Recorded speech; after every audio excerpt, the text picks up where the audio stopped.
Hi, everyone. This is Jen Birchfield with Pure Life Massage and Ayurveda. I am a health coach and I am coming to you today to talk about conscious eating.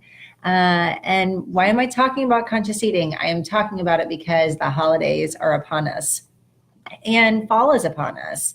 And as the airy nature of fall increases and things become colder and more brittle, we have a natural tendency to crave warmer, heavier foods.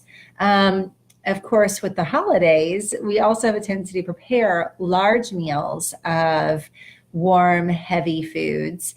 And sometimes the abundance of all of those foods and alcohol and late night eating, all of those things can cause us to feel heavy, to gain weight perhaps, to notice more inflammation in our sinuses, to have more mucus production, to maybe even start to feel not as clear in our mind and perhaps even not sleep as well.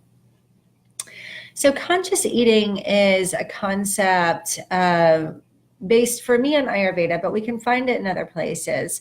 It's certainly there in any of the mindfulness practices. And one of the premises of conscious eating is to just really be present with what you're eating when you're consuming it.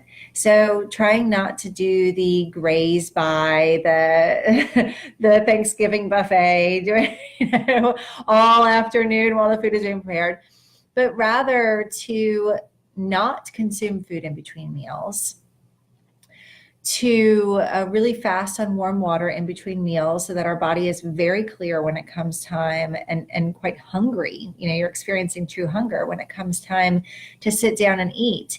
And when you sit down to eat, to be present with your food. So to actually smell the food, to actually taste the spices, to slow down and chew the food enough times that your saliva and all of the digestive enzymes that are in your mouth have gotten a chance to do their job and begin the digestion process. The other thing that does of really experiencing the texture of the food and the quality of the food and all of the herbs and spices is to trigger our brain to recognize that it is satiated early in the eating process. So rather than eating food so quickly that the brain actually can't catch up, and it relies that method relies on the stomach getting overly full and then suddenly the discomfort to trigger you to stop eating. Whereas my dog is agreeing.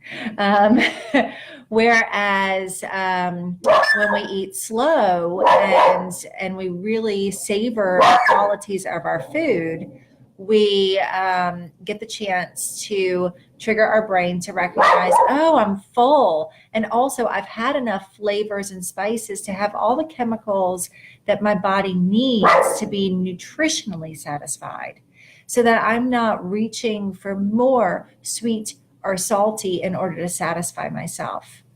Part of our conversation this weekend is going to be thinking about all the different tastes that are available to us and peppering our holiday plates with all the different tastes so we make sure we register satiated.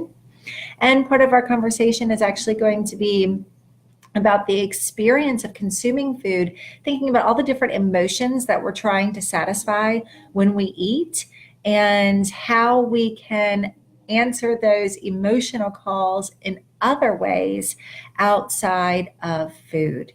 So I hope that you will join me this weekend. It is Saturday from 3 to 5 p.m. at Zen Yoga and Wine in Garner. It's a lovely little studio in the heart of Garner. If you are not local to me here in Raleigh area of North Carolina, you are welcome to visit my website, purelifenc.com, and ask me to consult with you. There's a free consultation available at all times to begin to start this process for yourself. I hope to see you this weekend. Thanks very much for stopping in to listen, and have a safe and happy holiday.